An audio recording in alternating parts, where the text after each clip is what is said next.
Again, these things are awkward. We're on, sounds like.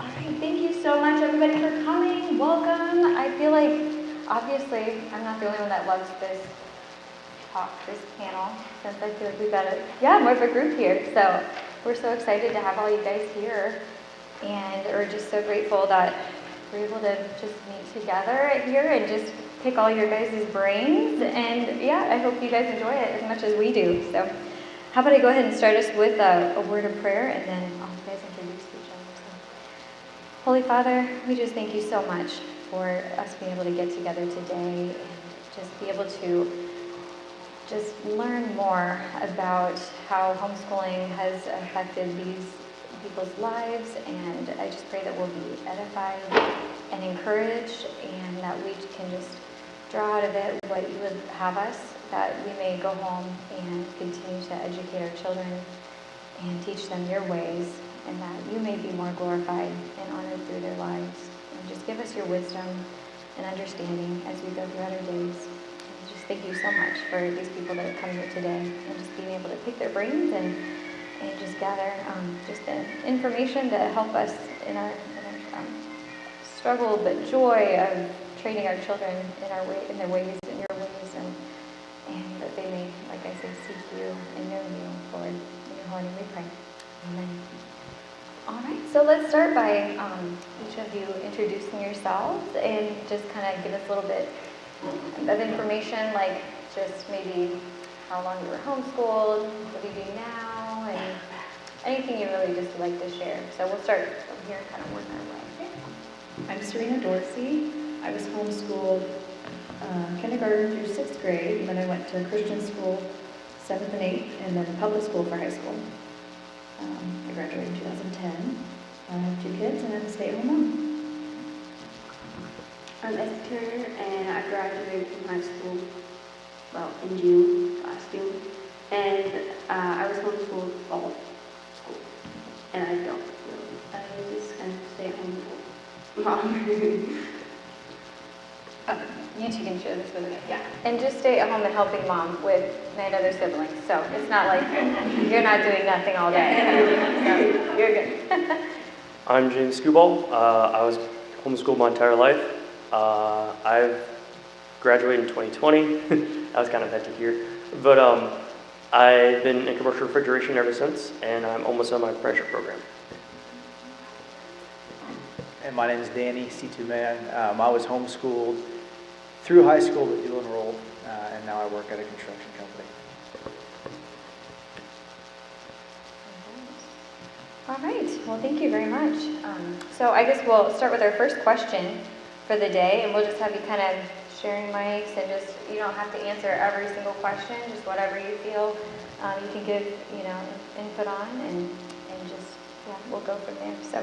So how do you think being homeschooled shaped you into who you are today?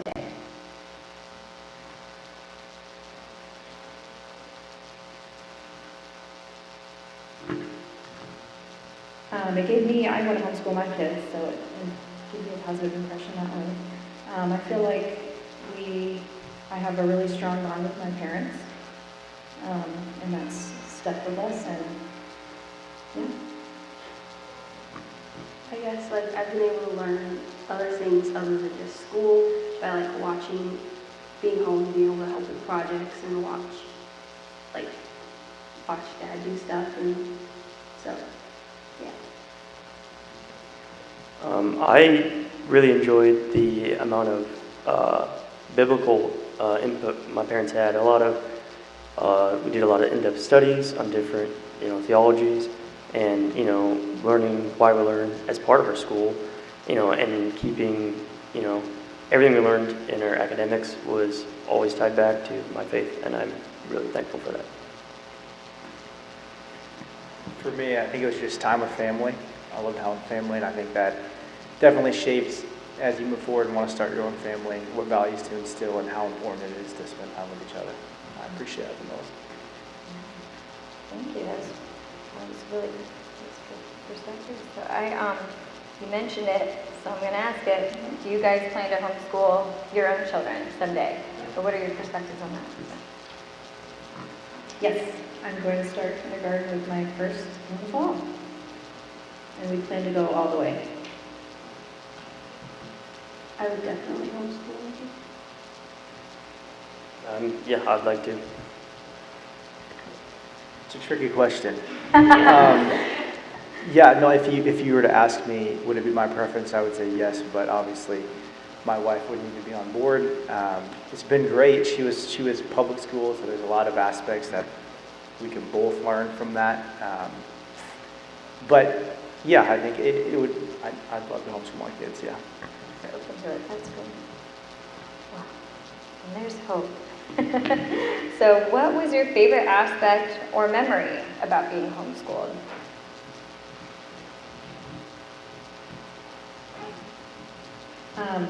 I was just the kindergarten through sixth grade, so I was in my younger years, but I just remember always just having fun all the time. We'd go visit my dad at work, take him lunch, in the middle of the day, or we'd pick up and go on vacation in the middle of the week, and so probably I enjoyed like being home and being able to help dad with projects and just, yeah, that was fun. I liked, being home, but also I liked a lot of the homeschool, the whole community.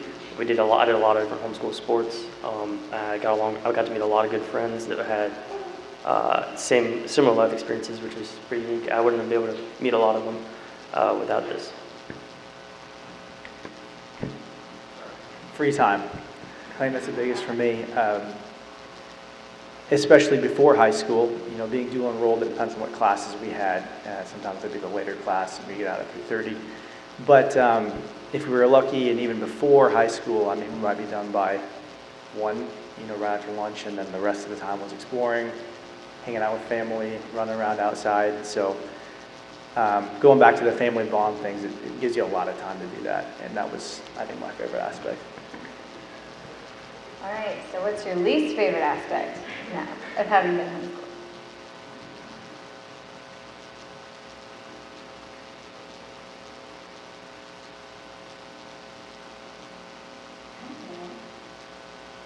Really?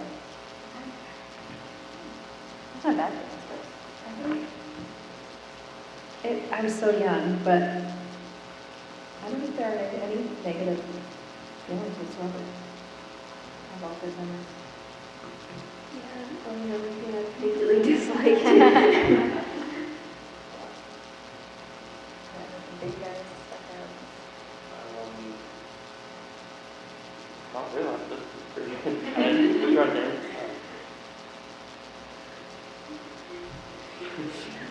I tend to forget the bad stuff anyway, so.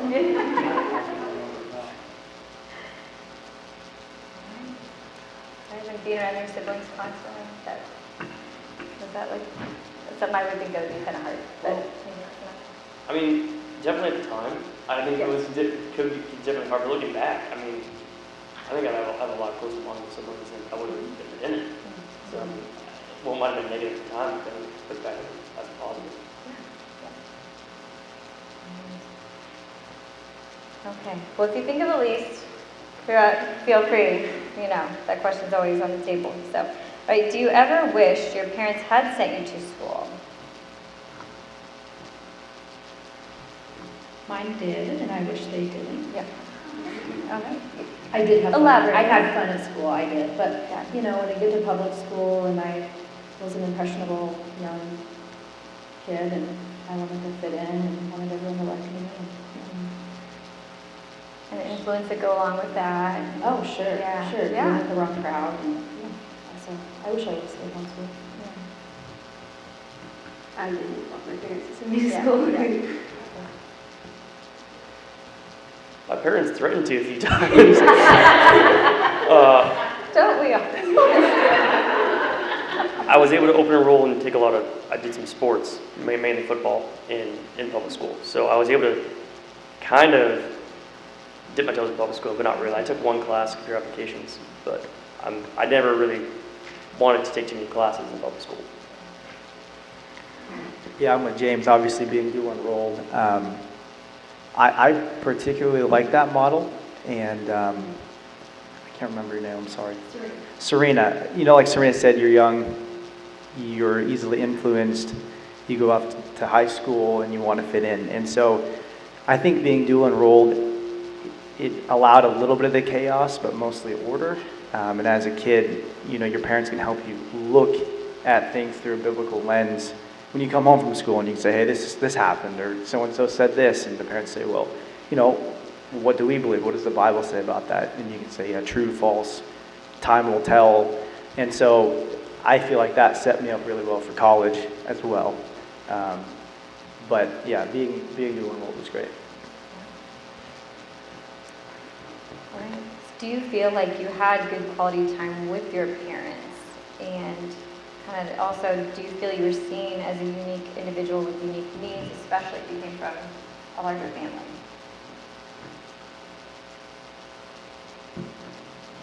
Yeah, I only have one sister, and I definitely felt like we had a lot of quality time together.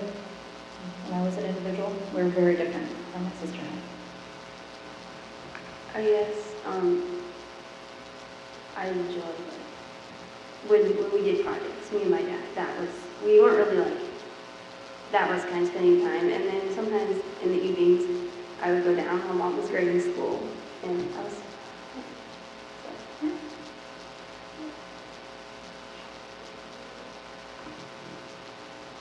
I mean, yeah, so my dad worked on the farm, so we did a lot of, he'd come home for lunch a lot, which is something I'd never be able to do with him if I was at public schools. That was a good thing. I spent a lot of time with my mom, obviously. When she'd go to town to get groceries, we'd drive, we'd all go and we'd do school at the library, which actually I became a first name basis with pretty much every librarian there. And, they actually would hold books for me to get in new. But with my family, that was the main thing, was just mealtime. We spent a lot of time together with that, and that was good. I have 8 brothers and sisters, so similar. My mom's watching right now, so she might think otherwise, but I don't ever remember feeling the desire to be extremely unique. All of us were pretty similar, and I was okay with that. I feel like maybe there's a desire to be independent at times, and one thing that we had going for us is we were, until high school, in different grades, and so we weren't taking the same classes at home. And so there was some independence there. And then when we were in college, for instance, my brother and I, even though we took the same courses, we decided to take them at separate times. So I don't think there's a desire to be unique necessarily, but independent. Again, that was built in because we're all different ages, so I feel like it was fairly easy for us.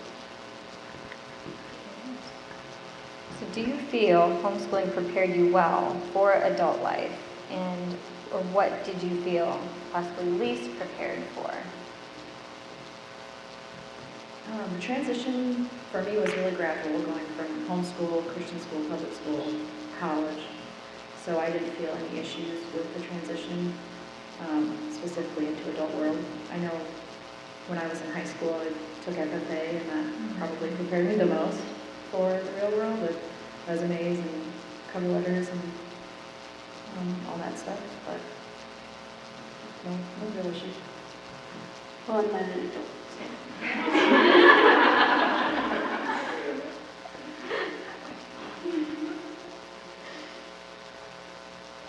Okay, that's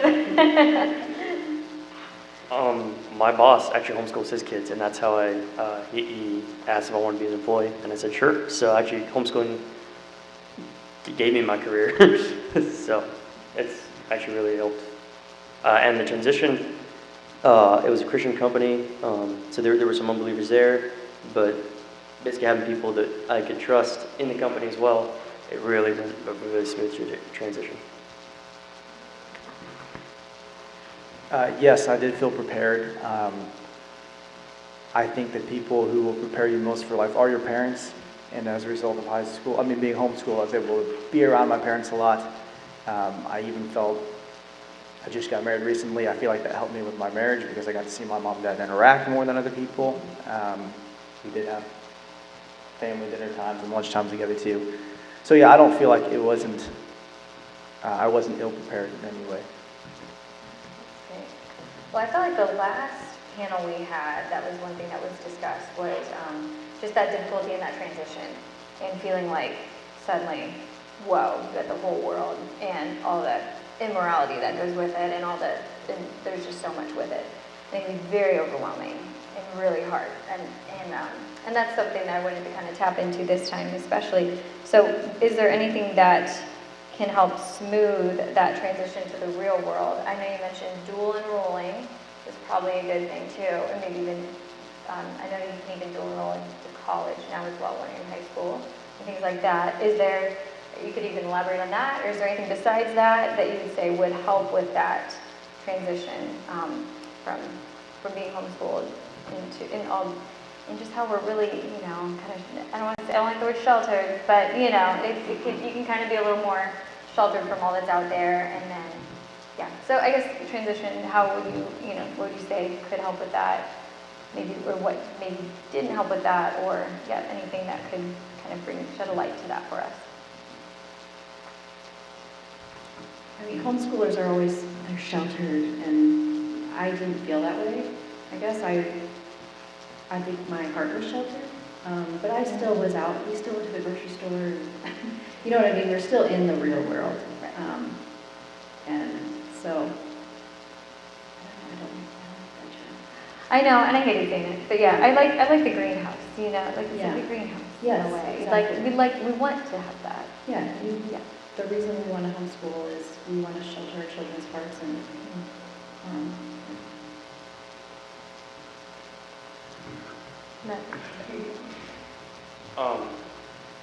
So my first non-homeschool thing was 8th grade football, and that was a shock. But Yeah. it was a shock that was maybe 3 hours a day. So I could go back home to my parents and be like, "This happened, this happened. Was this mirror?" And they could help me through it. I think that was a big help. It was kind of like a bucket of cold water, but it was a small bucket, if that makes sense. But Yeah, I'm with James. Again, dual enrollment and playing sports helped a ton with that. I think, I'm not a parent, but I think the word sheltering somebody's heart is also a little bit maybe mistaken. You can't shelter somebody forever, but you can prepare their heart. So in the context of being in a sheltered household, you can prepare them, but you can't stop that from happening. And so that slow trickling in of the outside world, again, controlled chaos, I thought that was good. In terms of being prepared for the real world, looking back, I can say this, I would say you're in the real world right now.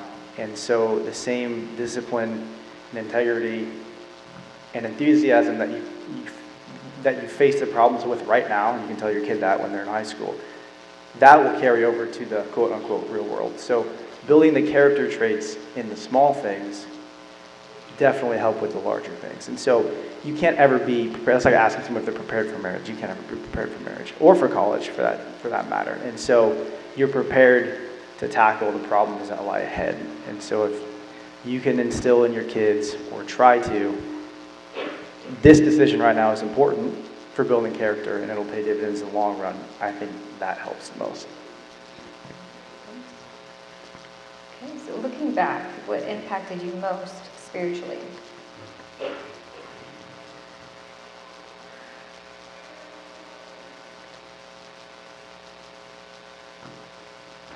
positively, we had, we wake up every morning and have our devotions and spend time in the Word with our parents. That was a big one. And then negatively, when I went to public school, it was like I didn't have that suddenly. Because even in Christian school, we'd wake up, we'd have Bible class first thing. So that was similar to being at home. And then, I went to public school and it was just, that was out. Yeah. That's hard. We do Bible time in the morning and the evening, so that's... yeah, again, we always start our classes with, we'd always open devotions and some type of Bible class at the very beginning of every school day. We did it my entire homeschool life. And that was a big positive impact in my life. I think that's the best part about homeschooling, personally. I would say meal times. Like I said, we ate every meal together. Fortunate enough that my dad could come home for every meal, so breakfast, lunch, and dinner. We always ate together. Conversation, it varied, but we usually landed on something biblical, and I think that was probably the most impactful. What do you see as the most beneficial aspect of homeschooling?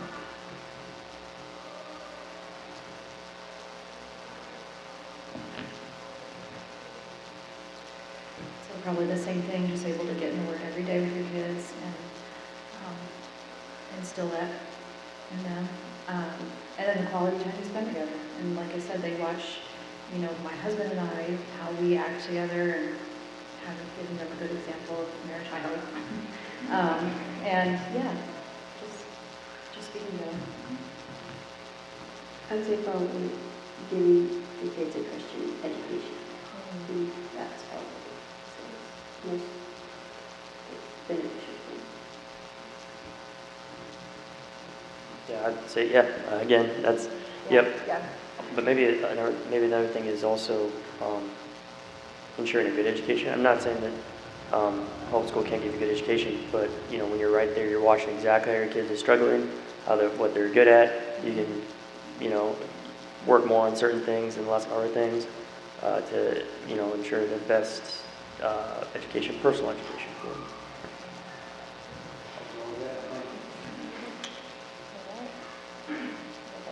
Good.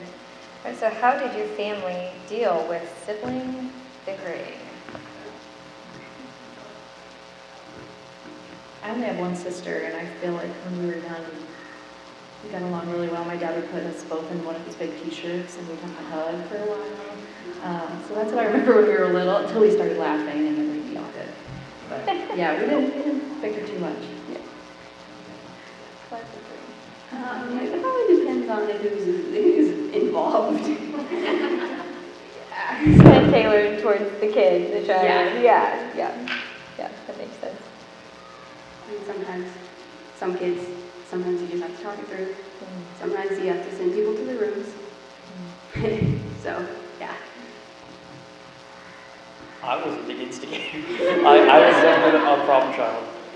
For bickering, I always would pick fights, and I think that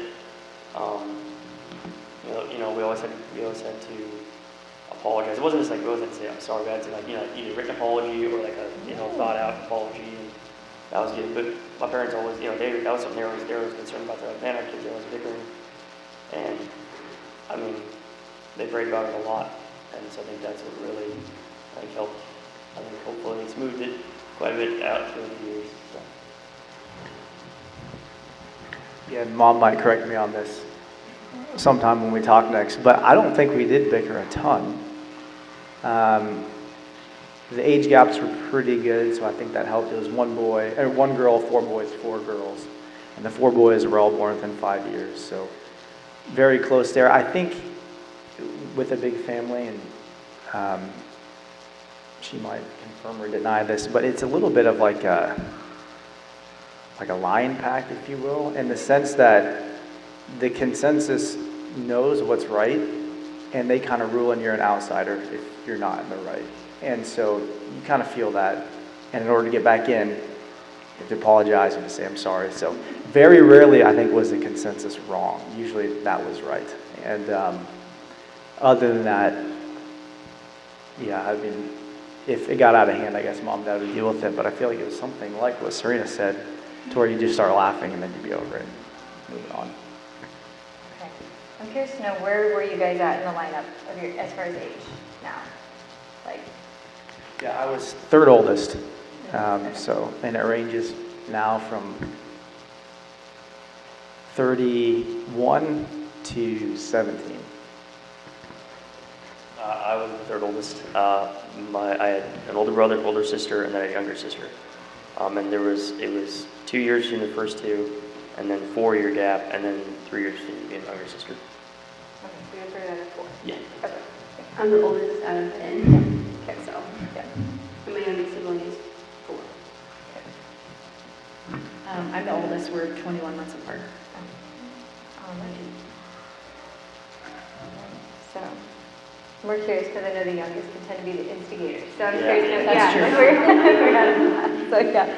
All right. So what subjects have been the most valuable for college life? And looking back, what seemed pointless? I know this goes through my mind a lot. Like, am I spending way too much time on grammar, or or should I be doing as much history as I am, or I'm dropping the ball on this subject? So is there? I think we just, as moms, sometimes we just want to know, like, what's really important, what are we really going to use, and what should, has not been as necessary, beneficial for you. I'm a mom now too, so I'm also wondering those things. So I think about, I'm a stay-at-home mom, I'm not in the corporate world, so I'm not using those kinds of skills, but I think probably when I was in the real world, English is a big one, grammar, just even if you're just composing an email or something. Algebra and geometry, those for me.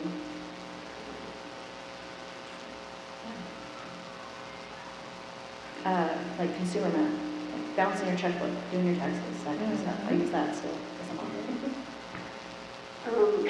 So I would say it kind of depends on what I don't know. I really enjoy math, but I feel like probably the one subject that, like, if I was going to use one, it probably would be, like, writing. And I'm not very good at it, but I feel like that's one subject that you kind of have to know how to do in whatever job you want. So I haven't taken too many college classes, but in commercial refrigeration, we do a lot of tickets for what we did. So a lot of writing, and also adding up the math on the fly is faster than whip out a phone using calculators. So math. I've used almost all of it. And maybe some of the trigonometry and stuff like that, or some of your higher algebras I haven't used a lot. But I mean, just I don't know how much I don't use. I would say from the standpoint of utilizing it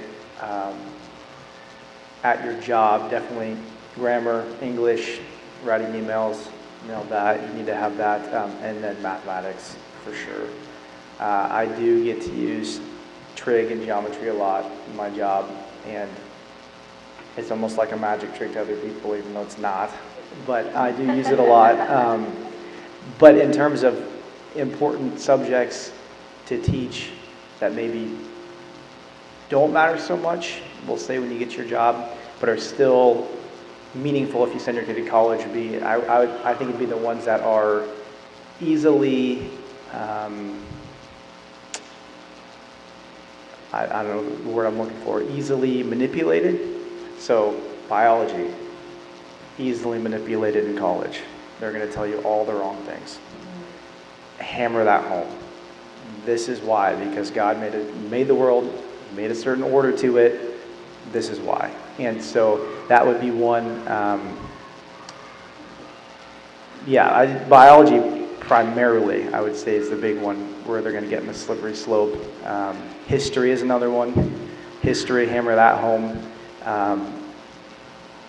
We used to do these lessons called Mystery of History, and they were biblically centered history books. And so any subject that can be easily rewritten or mistaken, those, even though you're not going to use them, that's going to be hammered in college like you wouldn't believe. And so to give a good foundation for those, I think is really important, will pay dividends throughout their college career. Good point. All right. So what is something you wish you could have focused on more during your schooling time?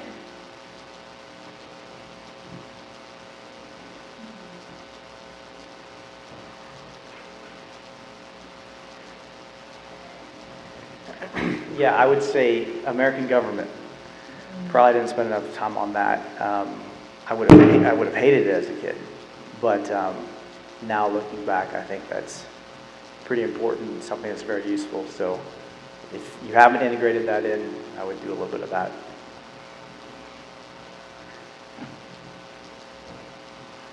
I mean, I think spelling is also important. It seems easy now, like you have to spell check on your phones or whatever, but that's something I actually struggle with quite a bit, and so I think that's one that I think is very important.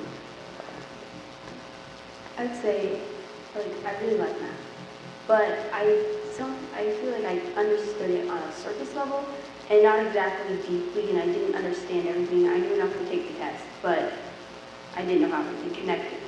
So I would say math, I kind of like, that would be, if I was going to redo school, I'd try to learn more, understand the concept better, not just surface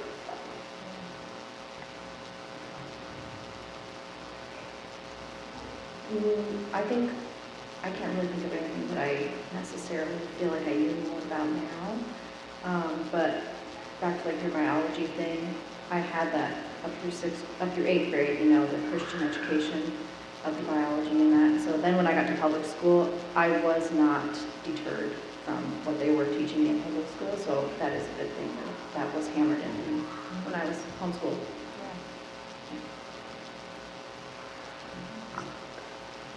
So if you could change one thing about your homeschool experience, what would it be? To stay homeschooled. Yeah. It gives us hope. I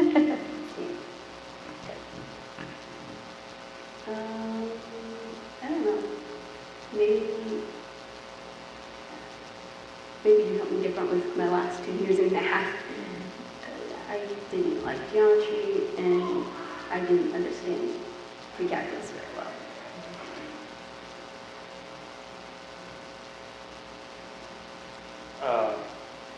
Maybe take more classes. I think I took quite a few my junior year and senior year, and it filled out my schedule. I thought it was going to be horrible, but then I was like, man, I should have taken more my, earlier. I definitely did, like, my mom did the, she wanted to make sure we got all the, we went to our high school, enrolled, or to get their diploma as well as our own, we had to get all their credits for, but like, and my mom did beyond that, but there's certain classes like I took marine biology instead of physics, and I think I might have also enjoyed physics. I enjoyed marine biology, but I could have taken maybe more classes earlier, a couple science classes in my junior or freshman or sophomore year. But So you should take more classes.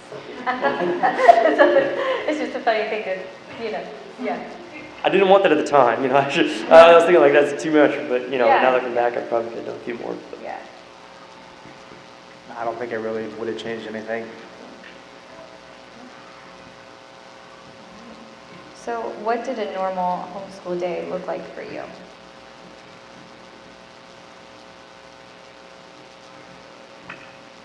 We just woke up, did our devotions.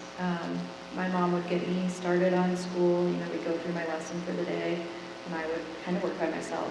I'd go to her if I had questions, and she'd work with my other sister. We'd get done at like noon, maybe work a little in the afternoon.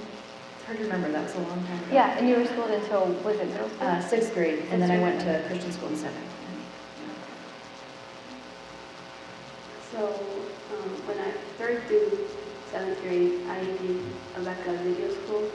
So I would just, get up and start my classes and watch videos and do work. And then through like high school and stuff, I just get up and, just start school and keep on working until I got done. Yeah, I'd wake up, we'd eat breakfast, and then we'd do the devotions, and then we'd kind of splinter off after that. Each kid did their own thing. Some kids take more attention to others, so I did a lot of my own homework or a lot of my own schoolwork. But if I had a problem, I go to my mom. I go through the curriculum, but then if I had a problem, then she'd help me with it, and I get done.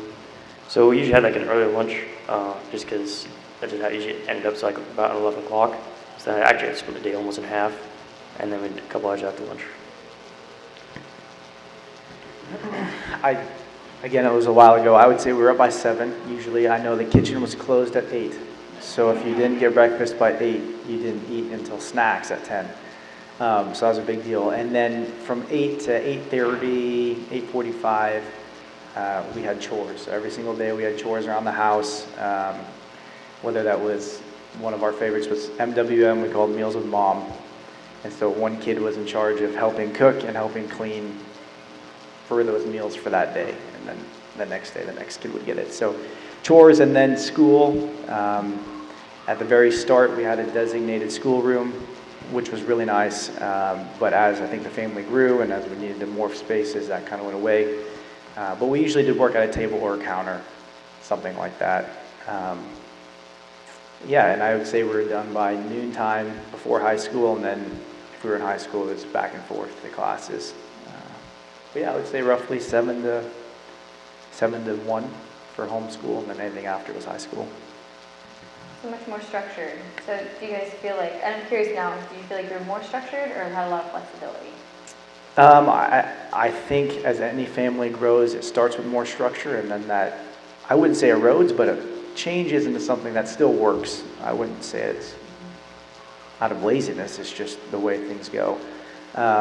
And so, yeah, started out structured, which I do think paid dividends. Again, I'm not a parent and I haven't homeschooled, but I think there's a potential that it becomes easier as you have more kids, because the older kids who were structured have that same mentality in terms of doing their schoolwork and then also being able to help the younger kids and teach them. So although it's more mouths to feed and more kids to look after, again, you kind of have that built-in structure that's carried down throughout. So as it started structured, went a little more free form.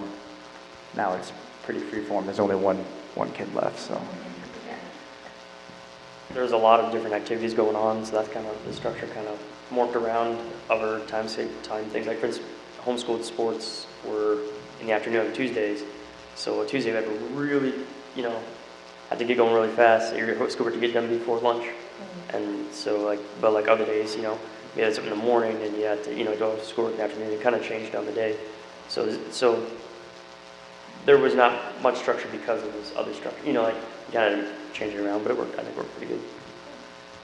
I was pretty flexible and just kind of do my school whenever and in whatever order, at least through high school. It's hard to remember like the specific details, but I think ours was pretty relaxed. We did the same thing, but there was only 2 of us. So. Yeah. Oh, nice. So what primary methods of teaching did your parents use? Such as were you more self-led, online, parent-led? Different things like that. My mom would get me started, and then I would carry on my own. I would finish on my own and ask her my questions. We would do projects and go outside and apply it to the real world stuff. And, I basically just read my books and did my school. So I was basically self-taught, at least all through high school. Yeah, I definitely started, my mom definitely started with it hands-on, and then as I was able to gain more responsibility, more hands-off, and I did a lot of self-taught near the end of high school. Yeah, ours was a mixture. I should also say my mom was a teacher before she homeschooled, and so I think some of that structure and rigidity came because she was in a classroom previously.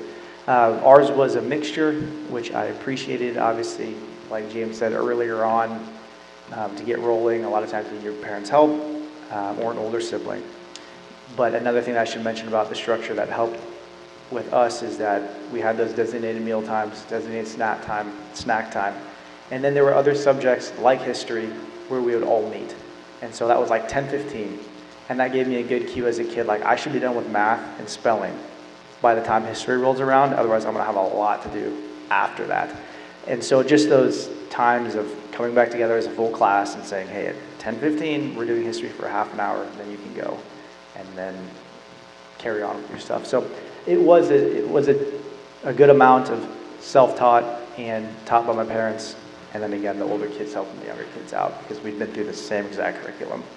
So the same books had the same notes in them primarily, and we were able to help. All right. So what kind of learner are you? Visual, auditory, kinesthetic? And maybe is there any ways that your parents tailored to that, or anything that you can kind of give them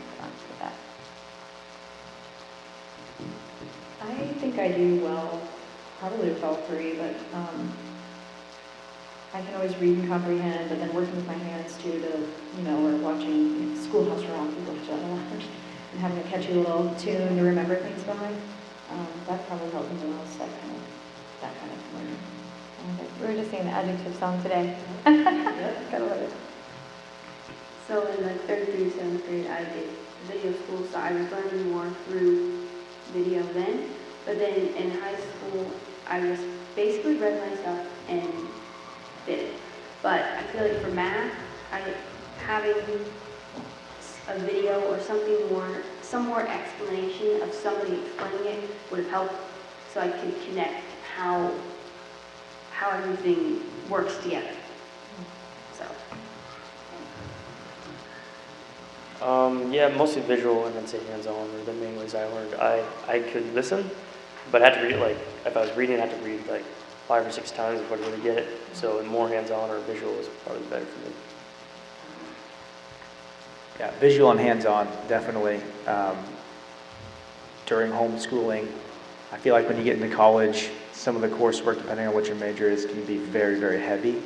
And so that needs to switch to memorization. But you can still use those, like I would on the back of my note card, draw a picture. So I think at the core of it, I really was a visual learner. But I would still not shy away from teaching a kid how to memorize. I'm sure at this church you guys memorize scripture. We did at our church growing up too, we had Awanas, so I think that was phenomenal to help with that as well. All right, so the last couple questions I have are more specific to certain people. So this one's directed at Daniel. So what was your experience starting college, and did you feel adequately prepared for it? Yeah, again, going back to how I answered the question earlier, I was adequately prepared to take on the challenges. I don't feel like I was necessarily prepared as in I was a polished student right from the get-go. I did have my brothers went to college with me, helped a ton. You kind of have a built-in accountability partner, both academically and spiritually and all that. So I'm fearful to know what my college tenure would have looked like without having a brother there. But I think I was prepared well. Again, looking back, the spiritual aspect was really, really important. And I don't think you realize that as a 16-year-old or a 17-year-old. But being 29 now and looking back at college, it's, again, that work my mom and dad paid dividends. So I wouldn't skimp on that. That's really important. Hammer that home. That way when they get there, they have some solid ground to stand on. And Serena, can you share with us what the transition from homeschool to private school to public school was like, and what did you like and not like about those transitions? From homeschool to private school was pretty simple. I already knew a lot of the kids from church that were in my class, so it was fun. When I had to take a test at the school to assess my grade level or whatever, where I was at, and I was above the other kids in the grade, which was nice. Going from private school to public school was a bit of a culture shock. Just seeing kids doing things that I had no idea kids could do or would do. So that was a little scary. Yeah. And that was high school. That was high school. That was 9th grade. Yeah. And did you attend college after that then too? I did. I didn't know what I wanted to. I wanted to be a wife and a mom. Yeah. So I didn't really know what I wanted to do. So college was just kind of fun for me. Is how I treated it, which was I shouldn't have gone. Well, and what made your parents decide to switch you to from? What was their choice in those transitions that you went through? My mom and I butted heads a little bit, I think, when I was in like 6th grade. I was a hard kid, maybe, to teach. I don't know, my mom's here, I don't know. And so I did do really well in Christian school, having a structure. Well, I mean, goodness, we whizzed through those questions super fast. So that's actually all I have right now. So we'll kind of open up if anybody else has any questions they'd like to ask that they're dying to, Going kind of off your very first question that I heard you complete. But so being a homeschool mom, or obviously mom will with her kids all the time, and seeing you guys as adults or almost an adult, the transition from mom to friend, has that like what has helped in your experience and what has kind of hindered that? You know what I mean? Like just looking at the long game here. What works for you guys? You mean like the relationship with our moms? Yeah, the relationship with your mom. Or just naturally progress. Yeah, I think it just naturally. Because like when you were talking about your independence and you need independence, do we see that even at a young age, especially all kids? Like how do you give the independence but yet enough independence for them to feel comfortable, or for you to feel comfortable? I don't know you guys, but you see not really. I was in public school at the hard age, at the high school age, so I don't feel like I feel like I had probably too much independence at that point. Well, it's hard to know, like, you were talking about, like, you're almost like everything's homeschool related, like, they are kids, but I feel like I have kind of the control. It will change, but I don't know if you guys have an example of, like, what worked well, or helped to give your child independence, or what your mom did, or maybe your dad did.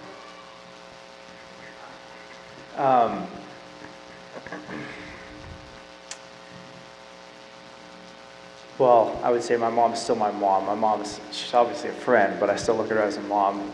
Right. Yeah, It changes, though. it does. Yeah, I would say, one, if your child thinks you're slightly to moderately overbearing, you're probably doing okay.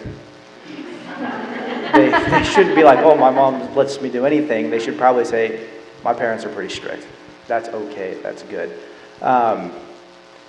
Again, being dual enrolled, going to high school to play sports and everything like that. Friday night football games, I mean, that was a big thing. We were able to get out of the house. We were able to go to the games without our parents. There was a curfew. Grocery runs, that's a good one. And I would assume, I don't know, not every church is like this, but even if we were homeschooled and didn't dual enroll, our church had a lot of public school kids that I met and that I knew and that we could go hang out with. But I think that's the big one for me. Just those little, to have some leash. I think it'd be scary as a parent to send my kid to a high school football game. I'll be quite honest. I think that'd be scary. But you have to let them have some of that. That way when they go off to college, it's not free reign. But I will say that my parents, I think, did a good job through high school. Again, it's hard to give specifics, but when we went to college, they were pretty hands-off at that point in time. And I think that was more so my dad enforcing it on my mom. I think my mom wanted to be very involved, but dad's like, hey, you got to let them go. They'll come back. You know what I mean? Sure enough, 2 weeks later, you're down at the house for the weekend. So, yeah, I think once you let go, again, if you've done things to the best of your ability, once you let go, they will come back and they'll be there. But apart from the small trips, I really don't have any practical examples other than that. Yeah, so because I played sports, I got a school permit. I was driving on my own by 15.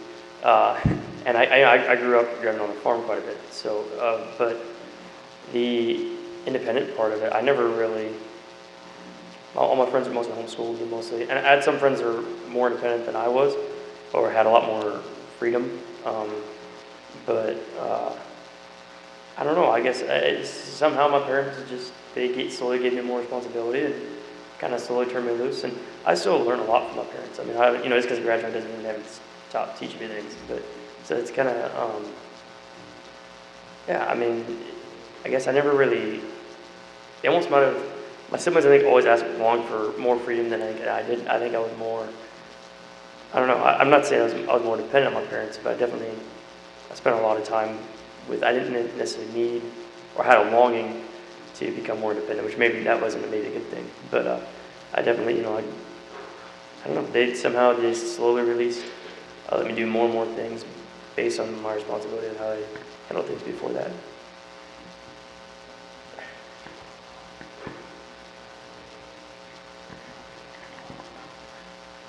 James makes a good point. When I thought of independent, I thought of like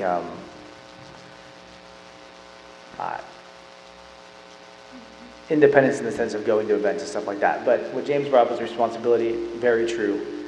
Increasing responsibility. My dad had a day off every week during the work week. His day was Thursday. And Thursday was very, very project heavy, fixing things around the house. And so he liked to woodwork, and he would build pieces of furniture for the house. And slowly he let us do more of that, and he would just leave us, hey, I need you to build a dresser for the girls' room. But there's like one interesting story that comes to mind when we had the independence and we messed up. My dad had spent, I don't know, 100 hours working on a piece of furniture. And he asked my brother and I to put the handles on. And so we wouldn't put the handles on, we were joking around, laughing, completely cockeyed, not in the right place. Close enough to look okay, but enough that he would say that's not right. And it's just in moments like that, teachable moments, hey, you realize I spent a lot of time on that, and you guys just didn't spend much time on it, and now you messed up. And when you're giving them the controlled responsibility like that, yeah, they'll mess up. But to circle back around, especially on the mess ups, to say, hey, I'm not upset, but this is why this didn't go well, and why you need to basically mature and grow up and see it from a different level. So extra responsibilities, like I said, grocery runs, watching the kids, babysitting, projects around the house. Yeah. I'm curious, how old were you when you started doing those, going out and about, and the Friday night football games? Yeah, it would have been, obviously with the oldest girl, it would have been when she got her school permit. Yeah. And then obviously she can drive the younger kids. So it gradually becomes younger and younger and younger and younger. For me, I would say, yeah, probably that freshman year. I would say freshman year. Before that, 8th grade, middle school, we weren't allowed to do very much.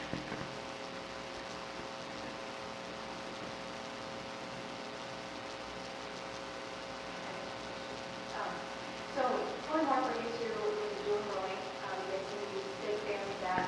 So I'm curious, like, what classes did you take when you dual enrolled? And was it like, it sounds like you had, school friends, and church and things like that. Did you feel like an outsider at all? Or like, what was that transition like? Because you're only there for a little bit, and making friends and that kind of stuff. So yeah, I was mostly sports. I did computer applications through high school, or through a public high school. And then it wasn't really necessarily enrollment, it was a homeschool program, had classes. My grandpa actually taught science there, so I did those classes. As for being an outcast, I wasn't in the homeschooling group because we did classes pretty much our entire, growing up, and we were all homeschoolers.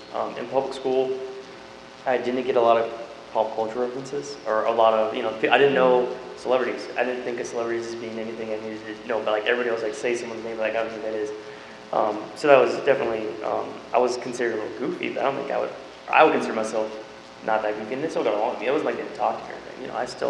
I made some good friends in public school. Definitely, different, lifestyle, different life experiences, but, and so then, in that aspect, that was different, but I don't think I was considered an outcast. Each, there's the, each kid has a different parts about their personality that makes them different. I think that was just kind of one thing that was, different about me, but I wasn't really considered. They're making a joke off, but no one was like really like, that guy's weird. It might be now, but. Yeah, for dual enrollment, we did primarily I would call upper level classes. So mathematics, we did a lot at home. At school. So trigonometry, Calc 1, Calc 2, AP classes, AP Chem. It's really hard to do a laboratory at home, a proper laboratory. So AP Chem, I know Mom's starting to do physics, again, for the laboratory style setting, and then really a lot of computer courses. We took CAD courses and stuff like that. But I would say we didn't do any more than 3 classes. So 3 or less, primarily those heavier based classes is what we would take. As far as being an outcast, no, we fit in fine. That could have been because church was maybe a little more hip than normal, or because we played football in middle school. But no, I think right now is a pretty cool time because if you're smart, you fit in. I don't know, or even if you're diligent, you fit in. It's weird. It's not like the whole, this is the nerd class, and this is the jocks, and this is it. At least where I went to school was pretty intermixed, and so whether you were homeschooled or not, I feel like it went fairly well. So no, I don't feel like I was an outcast. What school was it? Mount Pleasant. Yep. Was that up for you? It's there's 150 per class, so 600 kids total.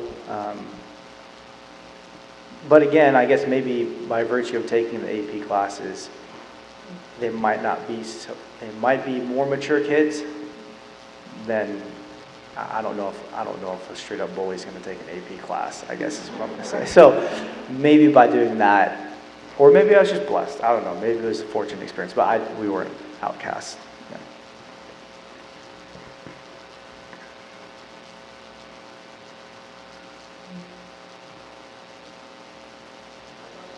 Pretty basic, but like, what age did you guys start taking for? I think that was probably 5th grade, maybe?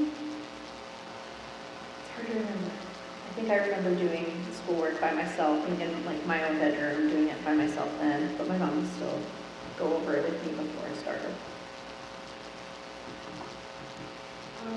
I can't, I guess, like, I did video school, so I was doing it by myself, but I still had somebody teaching me.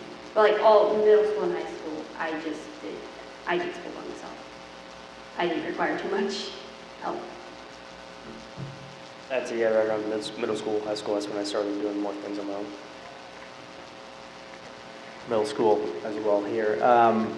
Though, like for math, before we went to high school, I remember Mom would pretty much run through the lesson description with us at least. And then we do the problem set ourselves. But high school, middle school to high school, I think is when that changed.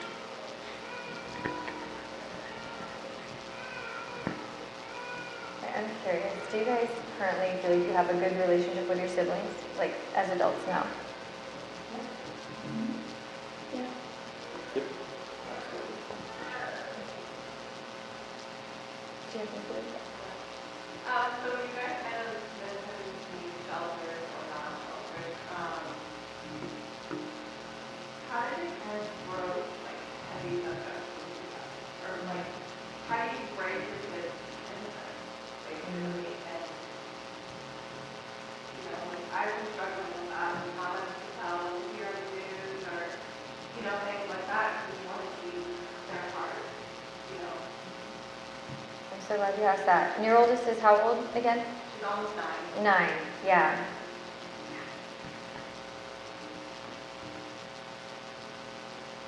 This is a must answer.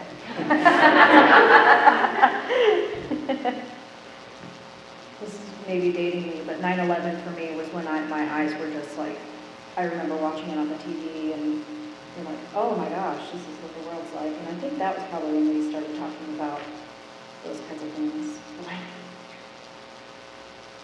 don't know, I think my parents are both very conservative, and my dad would talk over those things with us in a very gentle way.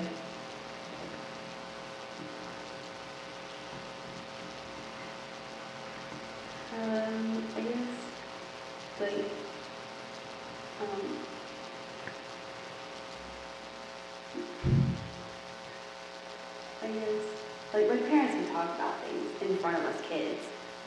And also like, yeah, I mean, we have discussions with them.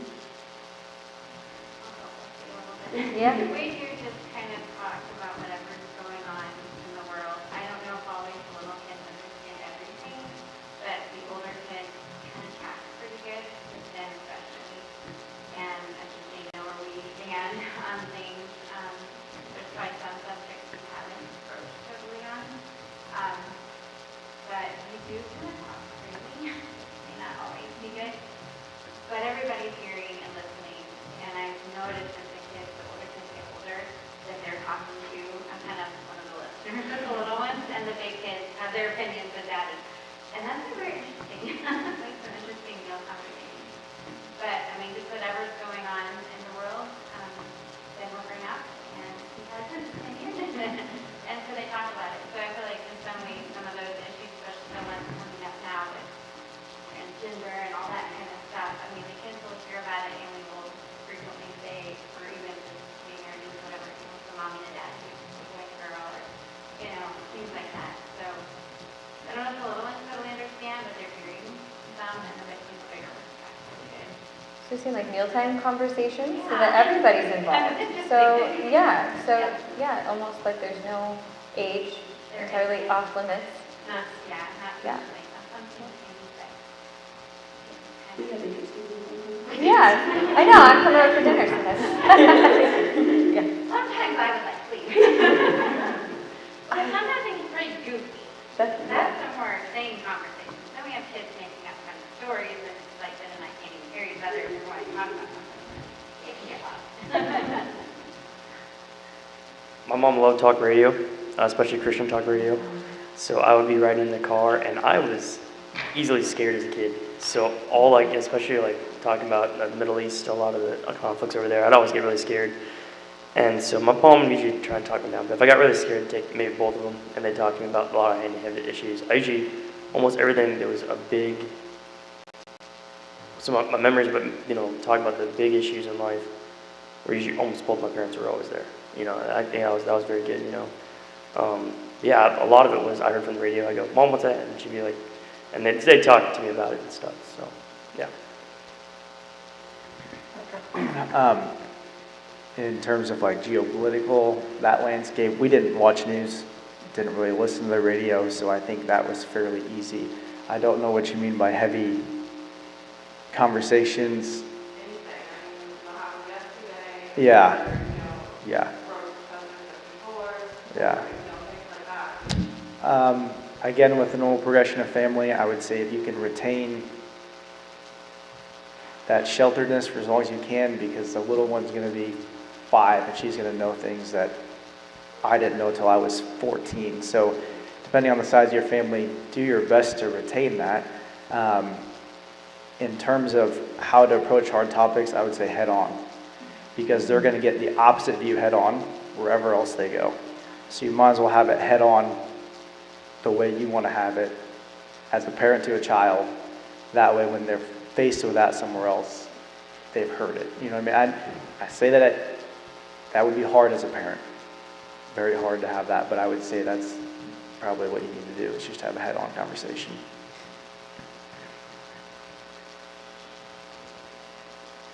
I'm curious, do you feel like those head-on conversations, did you have more of those with your dad or your mom? Or both at the same time? Either both or dad. Both or dad, yeah. Depending on what the subject was.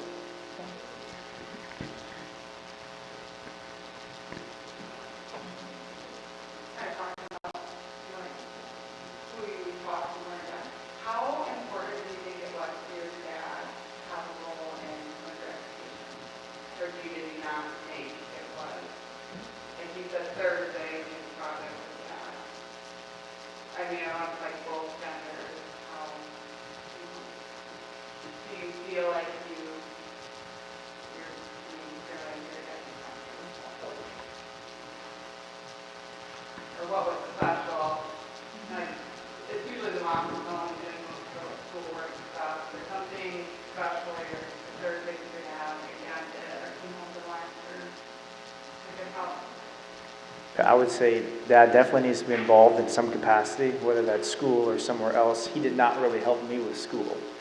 That was all my mom. He now helps my younger sisters. I think he just has more time away from work now where he can do that. Also, it's the girls. So the boys were raised differently than the girls. That's how it should be. Girls didn't really partake in those projects. So maybe that's how he's saying, hey, now I'm going to be involved with the tail end here. But yeah, involved in some way, absolutely. They'd have to be, yeah. Yeah, my dad was always, well, not always. My dad worked a lot on the farm. Takes a lot of hours on the farm, but doesn't mean we were there a lot too. You know, we were out there helping, either chores or in the fall time was amazing because we get to ride in the tractors with him with the combine and my grandpa. So we spent a lot of time with my dad just working. Maybe not as much in school, but definitely a lot of lessons learned. Maybe more life lessons than school lessons. But you know, spent a lot of time with my dad that way. Yeah, in academics, he didn't really teach too many, I don't think. So, like, my dad, if I needed help in, like, math or something, he'd be the one I'd go to. And then also, like, he's taught me things like CAD and computers, like programming and stuff like that. So, that's been fun. And then also, he's been home for several years, like, working from home kind of. So, I've been able to help him with things and learn a lot of stuff. As a woman, I am grateful that I've had such a positive male influence in my life. You know, I saw what a husband should be and how a dad should be, and I was able to look for that in my husband.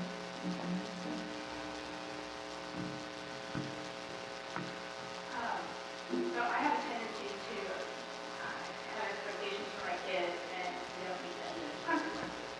But I don't do very well with rewards and positive things.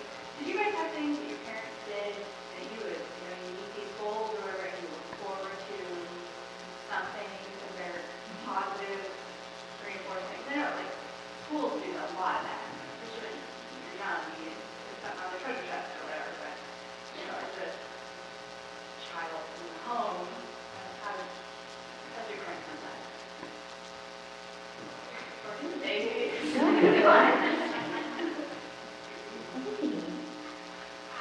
We would have, like, you know, little star charts, you know, like, okay, put a star, you did good. And then when we got older, I remember, oh, if you get to state for piano, you can have a PSQ, and I got a PSQ. So yeah, I think we did a little bit of that. I think when we were younger, for like a couple of years, we did like, if you did your school, or I don't remember if you did a good job, you got to pick something out. We had like a treasure box.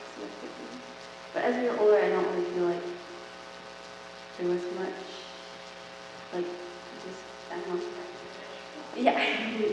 We got all A's on our report card, we would get go out to dinner or something like that. You know, get a report card.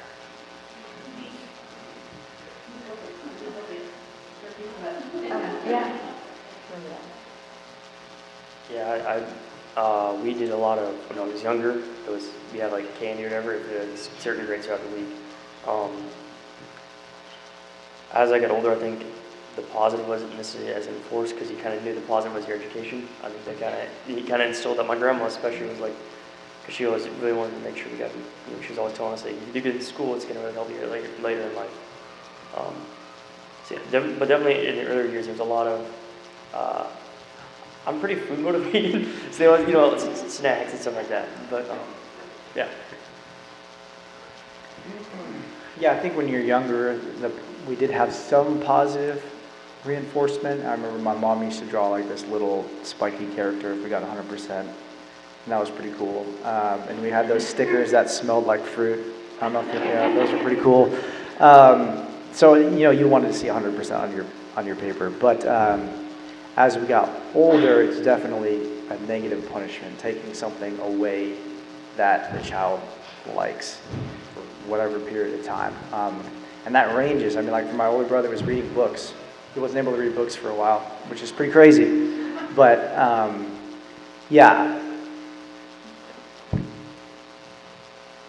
my dad was also the same way. I think he was more so there's just an expectation, and you meet that expectation. I've been able to see him grow. He's a lot more encouraging now, and so I think he realized that maybe that wasn't the best thing, but it worked at the time. But yeah, I think when you get into the real world, you don't get a lot of positive reinforcement. You get negative punishment or positive punishment, and so if you can maybe tailor your child's thoughts to, we want to work this hard, and we have these expectations because God wants us to work hard, right? He gave us work, and He wants us to work hard, and maybe have that be the more of the motivator, or at least what's looming over their head. And that transition, that probably won't happen until 14 or 15. You know what I mean? But again, you don't want a fully fledged adult doing their work because they're scared of getting punished. You don't want that either. So that's why I think if you instill, hey, you're supposed to work hard because that's what God wants you to do. That's good work ethic. Christians should be known by their work ethic. So that's important.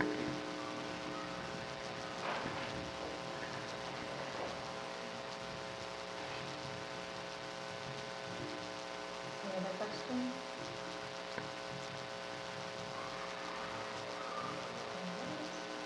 All right, well, thank you so much. I appreciate you guys, coming, and we just really, look forward to this talk. I know I sure do. So we're really grateful you guys took your time out of your day to come, and so we thank you so much for that. And yeah, I think that's all we have. But I'm sure we could probably have some discussion time on our own here and just kind of go from there. So,